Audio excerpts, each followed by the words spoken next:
Hello friend, welcome back आपके अपने YouTube channel success मंत्रा में। मैं हूं एपी सिंह। दोस्तों जैसे कि आप जानते हैं हमारा बैच चल रहा है SSC, navy, air force bye group तथा अन्य सभी कॉम्पिटिशन एग्जाम के लिए मैं आपको जीके जीएस कराता हूं। दोस्तों जीके जीएस ना सिर्फ रिटन एग्जाम बल्कि ये इंटरव्यू के लिए भी बहुत ही इंपॉर्टेंट पार्ट है। ठीक है दोस्तों, तो जीके जीएस में हमारा हिस्ट्री चला था और आज हिस्ट्री का साथ अंतिम क्लास है ये, आप एक टाइप से कह सकते हैं। और दोस्तों ये जो आज हम कराने जा रहे हैं इसमें से शुरुआत के पॉइंट ज़्यादा वो एग्जाम में पूछे जाते हैं और हाई लेवल जो एग्जाम होते हैं उनके लिए भी ये क्लास इंपॉर्टेंट है दोस्तों। ठीक है, तो आइए शुरू करते हैं। दोस्तों आज हम जानेंगे हमने भारतीय इतिहास में जितने युद्ध हुए सबके बारे में पढ़ लिया, सबको एक तरीके से सबको दो दिया। अब दोस्तों हमको बचा क्या है, कला एवं संस्कृति। भारत की कौन सी कला थी, मतलब भारत में पुराने जमाने में आप कह सकते हैं कि भारत की संस्कृति क्या थी, उसमें मतलब चित्रकला में क्या मतलब कितनी अचीवमेंट पाई और कला में कितनी अचीवमेंट पाई, इस टाइप से दोस्तों। तो इसके बारे में आज हम डिस्कस करेंगे दोस्तों। ठीक है, तो आइए शुरुआत करते हैं। भारतीय कला एवं संस्कृति की शुरुआत करते हैं दोस्तों। सबसे पहले एक बात मैं आपको बताता हूँ, भारत के प्रमुख नृत्य, जो भारत के प्रमुख नृत्य हैं ये दोस्तों कई एग्जाम में आते हैं और अक्सर स्टूडेंट जो कैंडिडेट होते हैं वो इन पर ध्यान नहीं देते दोस्तों। तो ठीक है, आइए अब इन्हीं के बारे में सबसे पहले इनके बारे में चर्चा करते हैं।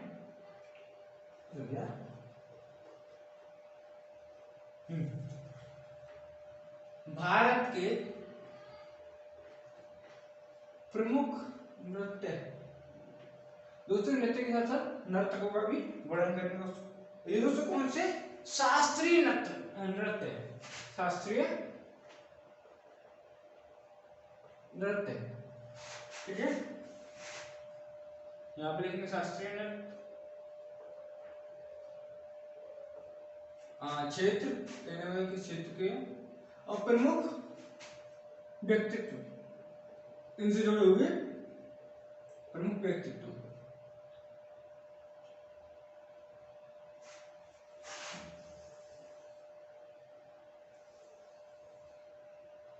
आइए शुरुआत करते हैं दोस्तों। ठीक है, तो देखिए सबसे पहले हम किसका नाम रखेंगे।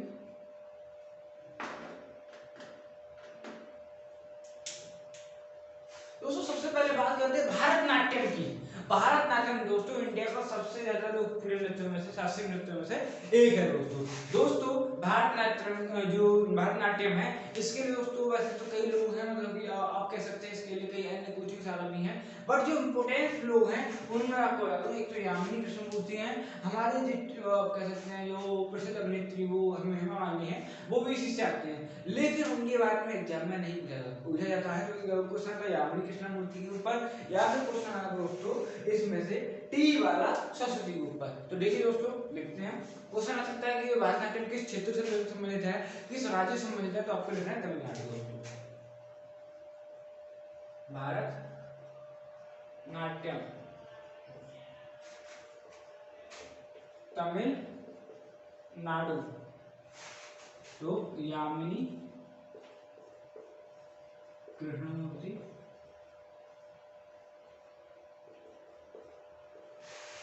टी वाला सरस्वती और हेमा मालिनी भी आप इसमें ले सकते हैं। इसके अलावा भी कई दोस्तों कई अन्य लोग भी हैं। ठीक है, अगला नंबर दोस्तों कथकली।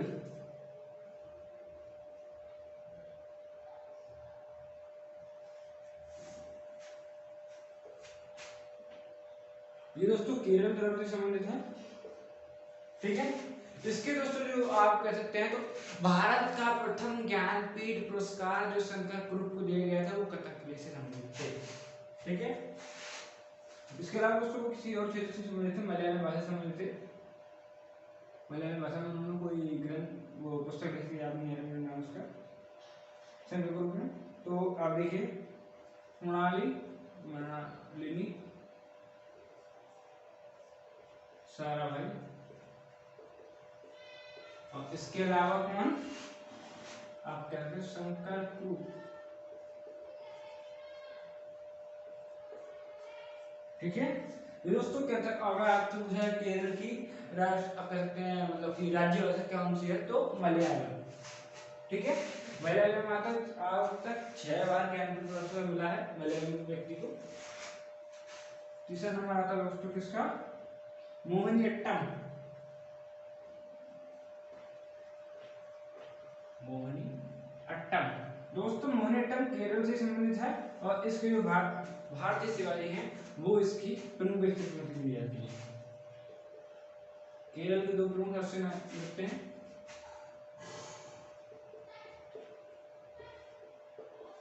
शंकर। अगला नंबर आता है दोस्तों नंबर कुचिपुड़ी। कुचिपुड़ी में आंध्र प्रदेश संबंधित है और इसका जो आप कह सकते हैं वो आता है राधा रेड्डी। राधा रेड्डी ये दोनों कुचिपुड़ी से संबंधित है दोस्तों। इसके अलावा दोस्तों जो यहाँ की मूर्ति है वो कुचिपुड़ी में भी पारंगत थी। आंध्र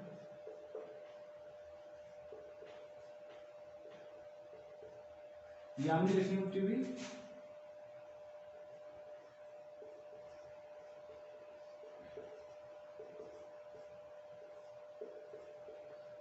राजा रेड्डी। ठीक है, अगर कुचिपुड़ी के बाद कथक। ये उत्तर भारत का सबसे लोकप्रिय शास्त्रीय नृत्य में से एक है। ये राजस्थान तथा यूपी दोनों का है।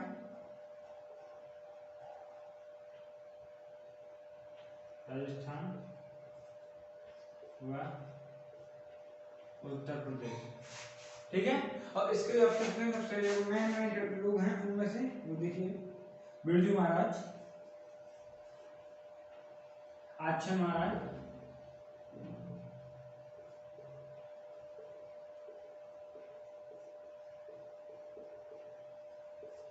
और इनके अलावा दोस्तों एक नाम और अपनी इनके अलावा सितारा देवी। वैसे रोशन कुमारी और सुषमा भी हैं, सितारा देवी। और इनके बारे में दूसरी तीनों किससे संबंधित है, कथक से संबंधित दोस्तों। ठीक है, अगला नंबर आइए ओडिसी। अब नाम से पता चल रहा है ओडिसी किस राज्य से संबंधित दोस्तों, उड़ीसा से, उड़ीसा। आपसे अगर इसमें प्रमुख व्यक्ति के नंबर पूछा जाए तो प्रतिमा देवी आती हैं, लेकिन इनसे वो जो क्या कहते हैं फॉरमोस्ट नाम है वो है संयुक्त परिहारी परिग्राही परिग्राही। ठीक है दोस्तों, इसके अलावा दोस्तों सोनम मानसिंह भी आती है इसमें और मालती मधुकर भी आती हैं। अगला नाम है दोस्तों मणिपुरी।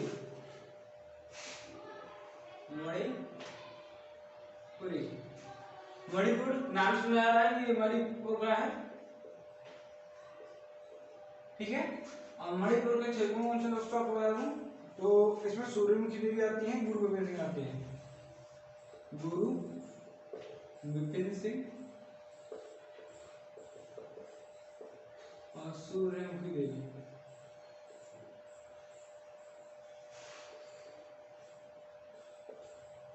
ठीक है, ये है मणिपुर समाज दोस्तों। ये दोस्तों हो गया हमारा चार्ट। ये दोस्तों क्या था, ये था प्रमुख शास्त्रीय नृत्य। अब आते हैं प्रमुख लोक नृत्य के ऊपर, ये भारत के राज्यों से संबंधित प्रमुख लोक नृत्य के ऊपर। ठीक है, तो वो देखिए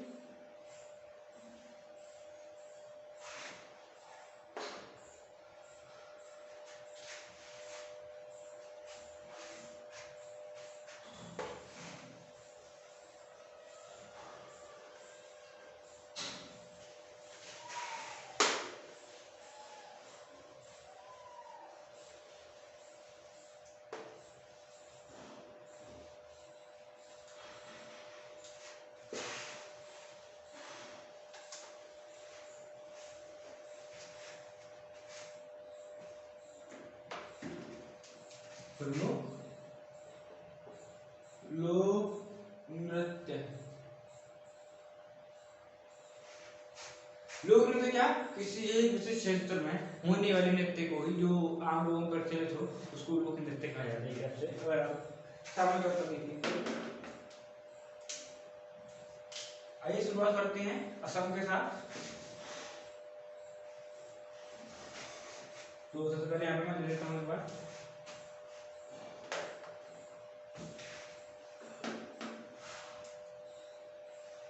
राज्य और लोक नृत्य, इससे संबंधित लोक नृत्य कौन कौन से हैं? असम, असम का दोस्तों सबसे ज्यादा प्रसिद्ध है बिहू लोक नृत्य।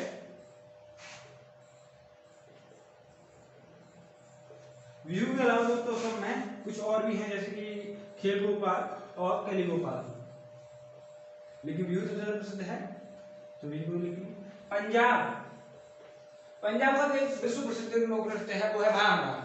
हर जगह बजता है, किसी भी शादी हो, किसी भी बैंड वाला हो, उसमें आज के टाइम पे लगभग हर जगह भांगड़ा किया जाता है। ठीक है दोस्तों, तो भांगड़ा कीकली, और भांगड़ा के नाम से प्रसिद्ध क्या है? भांगड़ा पान, कीकली। ठीक है, भांगड़ा और कीकली दोस्तों। इसके अलावा दोस्तों गिद्दा भी आता है, लेकिन वो इतना फेमस नहीं है, फॉरकास्ट नहीं है, फॉरमोस्ट नहीं है सॉरी। अगला दोस्तों हिमाचल प्रदेश,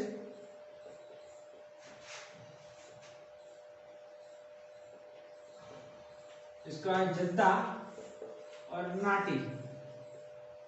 ठीक है, अब नाटी कह सकते हो, आप कह सकते हैं हिमाचल प्रदेश जो यहाँ पर अगर आप पहाड़ ऊपर लेंगे तो ऑब्वियसली जो हाइट होती है लोगों की वो घट जाती है, इसीलिए दोस्तों जो आप कह सकते हैं नाटे नाटे हो सकते हैं लोग। ठीक है, उससे आप याद रखिए जद्दा नाटे, जद्दा मतलब पहाड़, कुछ मैच कर रहा है।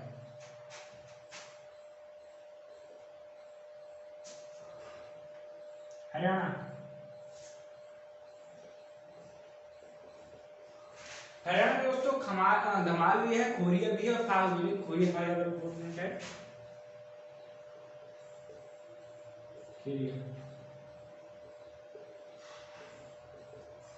ठीक है, हरियाणा से लोग करते हैं तो खोरिया। अगला 5वां नंबर आ गया दोस्तों महाराष्ट्र का। महाराष्ट्र में दोस्तों सबसे ज्यादा प्रसिद्ध है, आप जानते हैं दोस्तों तमाशा। इसके अलावा दोस्तों लावणी भी प्रसिद्ध है, सॉरी लोगनी भी, लेकिन तमाशा प्रसिद्ध रहता है। दोस्तों आपके लिए ज्यादा कोर्स करने का कोई फायदा नहीं, क्योंकि आप जानते हैं कि आप बाकी विषय भी कंप्लीट करते हैं, इसके साथ ये भी कंप्लीट करते हैं, तो आपको भी प्रॉब्लम होती है, आपकी प्रॉब्लम होती है। इसलिए दोस्तों जो इंपॉर्टेंट सबसे ज्यादा क्वेश्चन आते हैं उस टाइप से 95% दोस्तों इसमें से आएंगे दोस्तों। ठीक है, अगला आता है दोस्तों जम्मू कश्मीर।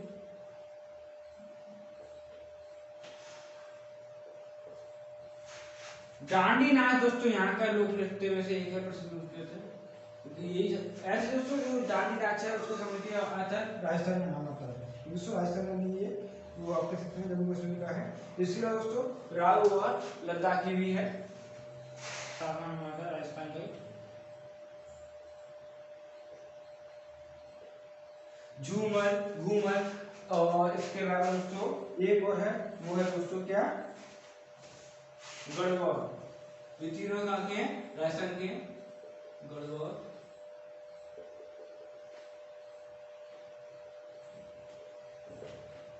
घूमर और झूमर।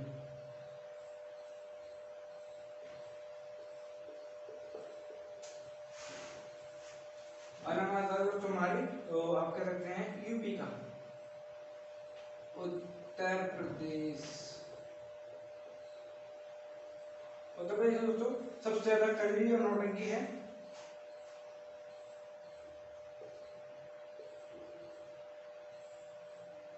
कजरी और नौटंकी।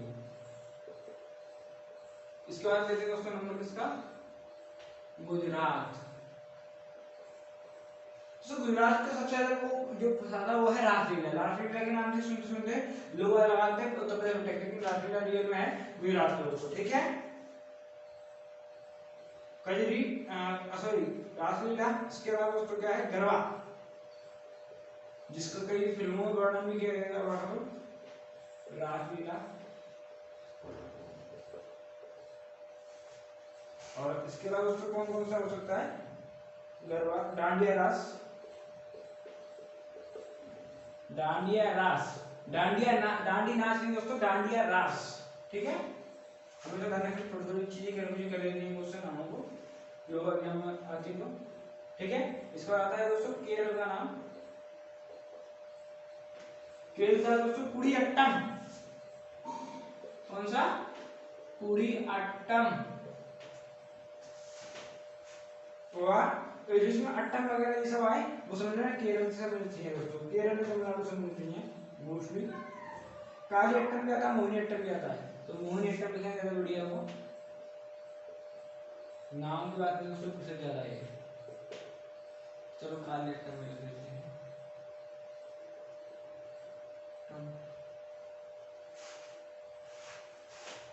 11वां जो नाम आता है दोस्तों वो आता है दोस्तों किसका? उत्तराखंड।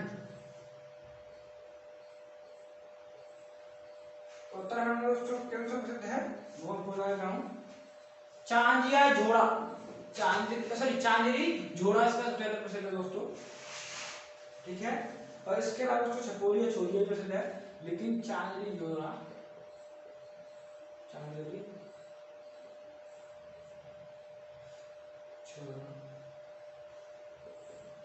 छोड़ा सॉरी हुआ। और आप कर सकते हैं छपेरी में लिख देता हूँ। 12वां जो नाम आता है दोस्तों वो है कर्नाटक, यक्षगान, यक्षगान और कोडावा, कोडावा कर्नाटक वैसे कर रहा हूं दोस्तों, इसीलिए कोडावा। वैसे दोस्तों और भी है इंपॉर्टेंट, लेकिन हम जो इंपॉर्टेंट वर्ड है वही आपको दिखा रहे हैं। वो देखिए अगला नाम हम लिखेंगे किसका, 12 तक हो चुके थे। 13वां नाम है छत्तीसगढ़,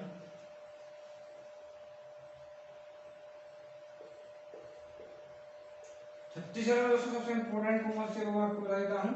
और जो वैसे है तो सही, लेकिन सरहुल नामक जो है वो सबसे ज्यादा इंपॉर्टेंट है, और इसके बाद कई बार एग्जाम में भी आता है, यूनिट के एग्जाम में भी। तो 14वां नाम हुआ है दोस्तों किसका? तमिलनाडु।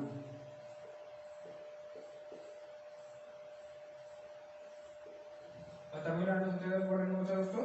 कोलट्टम, कोलट्टम तमिलनाडु का है, मोहिनीअट्टम ये सब उसके है। तो कोलट्टम हो इसमें कंफ्यूजन हो, इसलिए यही कर लेता हूँ कोलट्टम। ठीक है, उसके अलावा कुम्मी कार्यक्रम भी है, योजना पकड़ नहीं है, कुम्मी कार्यक्रम। चलो ये भी ले लेता हूँ, कुम्मी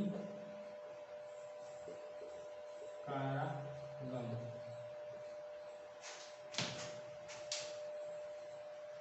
ये दोस्तों भारत के प्रसिद्ध लोक नृत्य हो चुके हैं। अब दोस्तों आते हैं भारतीय कला के बारे में, तो आपने बात कर ली भारतीय संगीत के बारे में आते हैं। दोस्तों जो भारतीय संगीत है उसका जो उत्पत्ति मानी जाती है वो सामवेद नामक ग्रंथ से मानी जाती है दोस्तों। ठीक है, पहला पॉइंट तो ये है कि भारतीय संगीत की उत्पत्ति किससे मानी जाती है? सामवेद नामक ग्रंथ से इसकी उत्पत्ति मानी जाती है। दोस्तों जो भारतीय संगीत है उसको दो टाइप में बांटा जाता है, पहला हिंदुस्तानी संगीत और दूसरा है कर्नाटक संगीत दोस्तों। ठीक है, और इसके अलावा दोस्तों जो इम्पोर्टेंट पॉइंट है जो लिखने वाले हैं आप कर सकते हैं दोस्तों। हिंदी गजल जो आधुनिक गजल है, हिंदी गजल उसका जनक मिर्जा गालिब को माना जाता है। कई बार इस टाइप से क्वेश्चन आता है किस चीज किसको जनक माना जाता है, तो उसमें आता है। और उसके अलावा दोस्तों क्या कि अगर बात की जाए दोस्तों तराना, एक तराना की, तो तराना एक कर्नाटक की शैली होती है जिसका जो प्रवर्तन किया वो अमीर खुसरो ने किया दोस्तों। तो आप कह सकते हैं अमीर खुसरो ने इसको फर्स्ट टाइम किया। आप प्रवर्तक इनको मान सकते हैं शैली का, तराना गायन शैली जो है एक कर्कट शैली उसमें दोस्तों। उसके अलावा संकीर्तन के विकास में सबसे ज्यादा इम्पोर्टेंट रोल जो निभाया है वो है चैतन्य महाप्रभु ने निभाया था भक्ति काल के टाइम पे दोस्तों। तो ये बात आपको पता होगी कि चैतन्य महाप्रभु ने संकीर्तन जैसे सनातन धर्म से संबंधित है, और चैतन्य महाप्रभु भी सनातन धर्म से संबंधित थे। तो इसीलिए ये सब आप इनको पॉइंट को अलग मतलब कि एक टाइम में जोड़ के ये को लर्न कर सकते हैं। ठीक है, इसके दोस्तों क्या है कि ध्रुपद, एक ध्रुपद आता है। ध्रुपद एक क्या है? भारत का प्राचीनतम संगीत में से एक है दोस्तों, और इसके जो सबसे इम्पोर्टेंट फैक्टर माने जाते हैं वो है तानसेन। और दूसरे जो माने जाते हैं वो है अमीर खुसरो, उन्होंने इसकी शुरुआत की थी दोस्तों। अब आते हैं दोस्तों अगले के भारतीय प्रसिद्ध वाद्य यंत्र एवं वादक।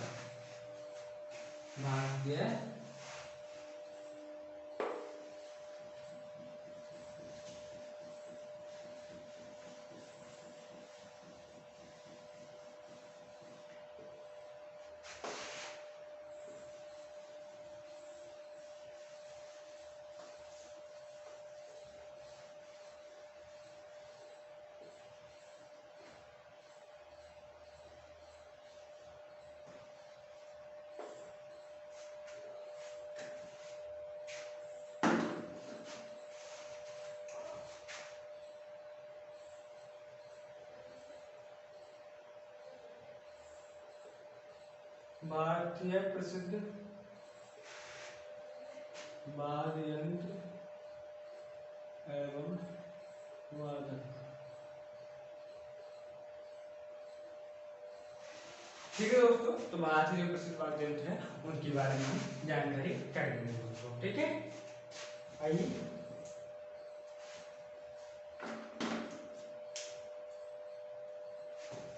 शुरुआत करते हैं दोस्तों बांसुरी के साथ। तो बांसुरी में सबसे पहला नाम आता है हरिप्रसाद चौरसे का, उसके बाद दोस्तों पन्नालाल घोष का भी इसमें काफी नाम है। उसके बाद दोस्तों एक और है वो सेठ रघुनाथ सेठ दोस्तों। ठीक है, तो आप इसमें पहले यंत्र या फिर संबंधित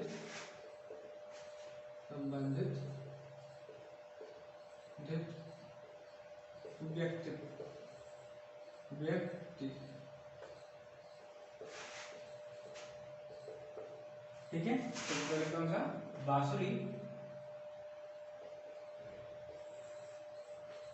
से दोस्तों याद आया, बांसुरी सबसे ज्यादा मेन रोल है वो है भगवान श्री कृष्ण का दोस्तों। ठीक है, लेकिन यहाँ भगवान श्री कृष्ण के बारे में नहीं चर्चा की गई है, यहाँ की गई है इंसानों की चर्चा, गॉड की चर्चा नहीं की गई दोस्तों। ठीक है, हरिप्रसाद चौरसिया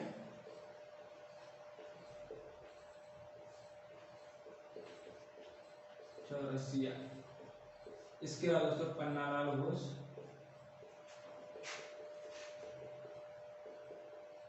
और सेठ रघुदास।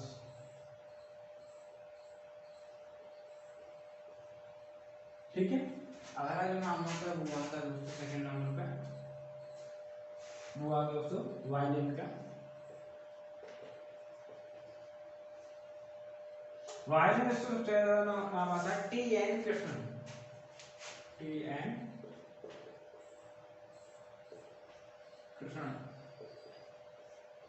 इनके अलावा दोस्तों और अब इनके अलावा कहें तो गोविंद स्वामी पगड़ी भी हैं, लेकिन उनका नाम नहीं है। अगर देखिए तीसरे पर सरोद,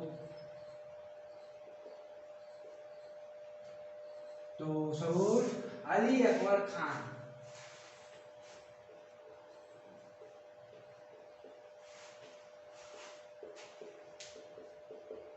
ठीक है, अली अकबर खान। और अगर आप दोस्तों एक बात बता दूं, अलाउद्दीन खान भी सम्मिलित हैं।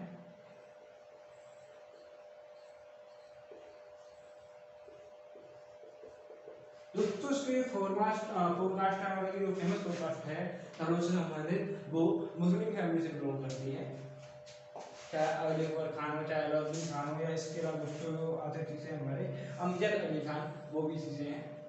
ठीक है, अगर ना हमारा सबसे के बाद वो आता है सितार का। ठीक है, सितार में दोस्तों दो नाम आते हैं, है पंडित रविशंकर।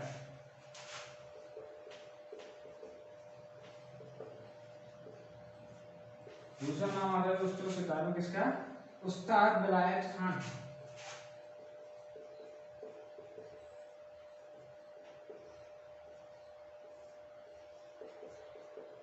ठीक है, आपके इसके बाद सितार के बाद हम लिखेंगे शहनाई के बारे में।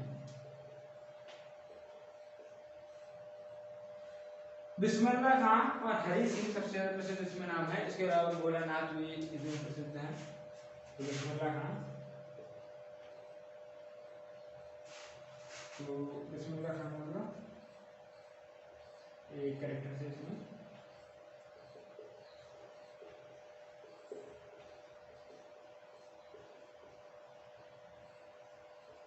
खरीद से। छठवां का चित्र दोस्तों इसमें वो आता है तबला। तो ये तबला वाला वाद्य यंत्र आता है, वो है तबला। और तबला में दोस्तों जो सबसे ज्यादा इम्पोर्टेंट क्वेश्चन वो सबसे ज्यादा लोग हैं वो आते हैं जागते हुसैन, जिनका काफी नाम था। इसके अलावा दोस्तों गोदई महाराज भी इसी में से हैं। जागते हुसैन, गोदई महाराज। सातों कैरेक्टर आता है दोस्तों इसमें हारमोनियम,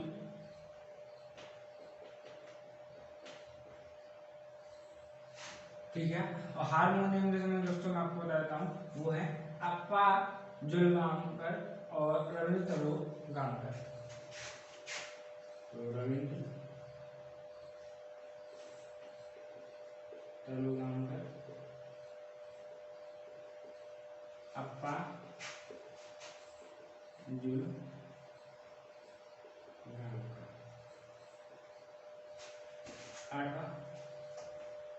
आठवां का दोस्तों इसमें वीणा है, ठीक है। और वीणा सबसे ज्यादा समझदार मैं आपको बताता हूँ दोस्तों ब्रह्म स्वरूप सिंह, ब्रह्म स्वरूप सिंह। और ब्रह्म स्वरूप सिंह के बाद जो दूसरा नाम आता है दोस्तों वो क्या किसका नाम आता है दोस्तों इसमें वो आता है एस बालचंद्रन,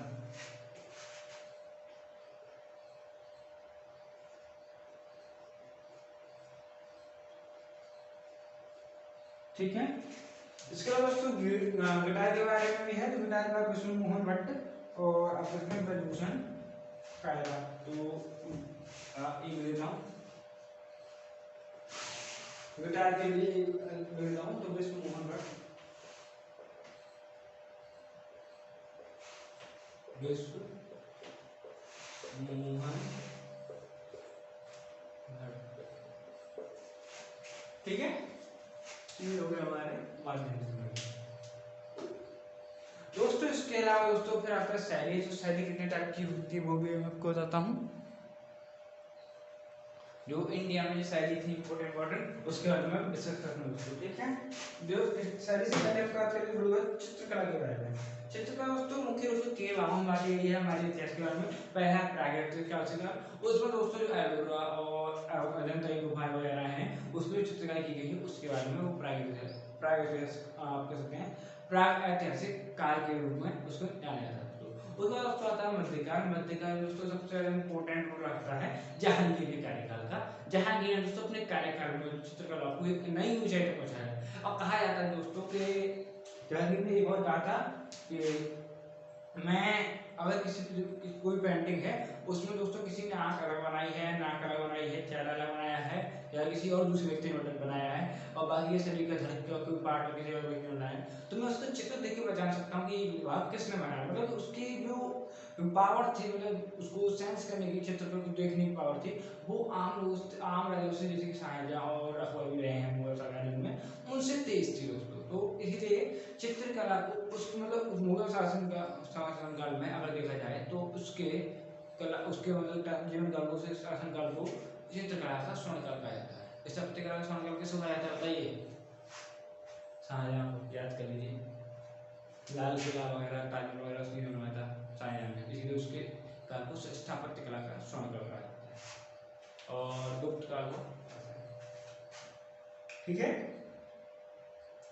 दोस्तों। इसके अलावा आता है दोस्तों क्या चित्रकला, आप देखते हैं बाल चित्रकला भी आती है और जहांगीर की चित्रकला। इसके दोस्तों आधुनिक चित्रकला की बात की जाए तो आधुनिक चित्रकला में अवधनाथ ठाकुर के जैसा और जो राजा रानी वर्मा और अवधनाथ ठाकुर की मतलब इसमें कह सकते हैं कि इनका बहुत बड़ा योगदान है हमारे आधुनिक चित्रकला में। और अगर इसके बाद अगर की बात की जाए तो किसकी बात की जाए दोस्तों, मूर्तिकला की बात की जाए तो मूर्तिकला दोस्तों मूर्तिकला में आता है 3 टाइप की मूर्तिकला, 3 टाइप की शैली आती है। पहली गंधार शैली, दूसरी मथुरा शैली और तीसरी जो सातवाहन राजा ने की थी वो शैली, अजंता शैली कह सकते हैं दोस्तों उसको। फिर अमरावती शैली, ठीक है। अमरावती शैली दोस्तों किसके काल में हुई थी? ये थी सातवाहन राजाओं के काल में, ठीक है। मथुरा शैली दोस्तों कनिष्क के काल में, कुषाण काल में हुई थी। और कुषाण काल में ही क्या हुई दोस्तों, ये आपका अयोध्या शैली में कुशाणगढ़ थी, सॉरी गंधार शैली, मथुरा शैली और अमरावती शैली। अमरावती शैली सातवां राजगढ़ में और मथुरा शैली गंधार शैली आप कहते हैं कुशाणगढ़ में शासनकाल में, ठीक है। और अगर आप कहें कि भारत प्रमुख वास्तुकला के संबंध में पूछी जाए तो वास्तुकला का मतलब क्या है कि जो आप कहते हैं आप जो मंदिर वगैरह बनाते हैं उससे संबंधित। आज कहते हैं वास्तु मतलब मकान, वास्तु जो मतलब मकान में दोष वगैरह तो नहीं है, ये सनातन धर्म में प्रचलित हो गई, तो उसके आप कह सकते हैं तो ये वास्तु मतलब कि कोई आप कह सकते हैं बिल्डिंग वगैरह में वो समझो, ठीक है। तो वास्तुकला 3 टाइप की थी, नागर शैली में, द्रविड़ शैली में और वैश्य शैली में।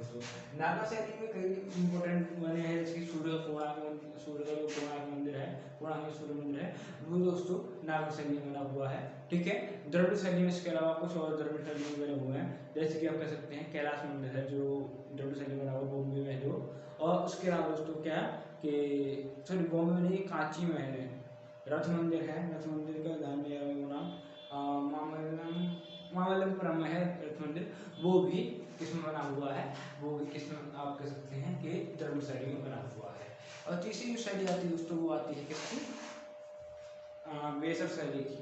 इसमें दोस्तों जो एलोरा में कैलाश मंदिर है, आपको एरिया में तो एलोरा, तो आप देखेंगे कैलाश मंदिर है, ये दोस्तों किस शैली में बना हुआ है, ये वेसर शैली में बना हुआ है। और दशावतार मंदिर जो झांसी में है वो भी वेसर शैली में ही है, ठीक है। तो इसी के साथ दोस्तों हमारा इतिहास का पाठ खत्म होता है, और उम्मीद है दोस्तों वीडियो आपको पसंद आई होगी। और दोस्तों इसके अलावा आपको और पुरानी वीडियो नहीं देखी हो तो वो आप हमारे प्लेलिस्ट में जाकर देख सकते हैं दोस्तों। उसमें दोस्तों शुरू से लेकर एंड तक देखिए, आप कह सकते हैं शुरुआत में क्या था, अब से शुरुआत में इतिहास में देखा जाए तो वैसे तो आता तो है कि ये क्या नाम है डायनासोर का, लेकिन उसमें हमारे एरिया में कोई मतलब नहीं है, इसीलिए हमने शुरुआत आपको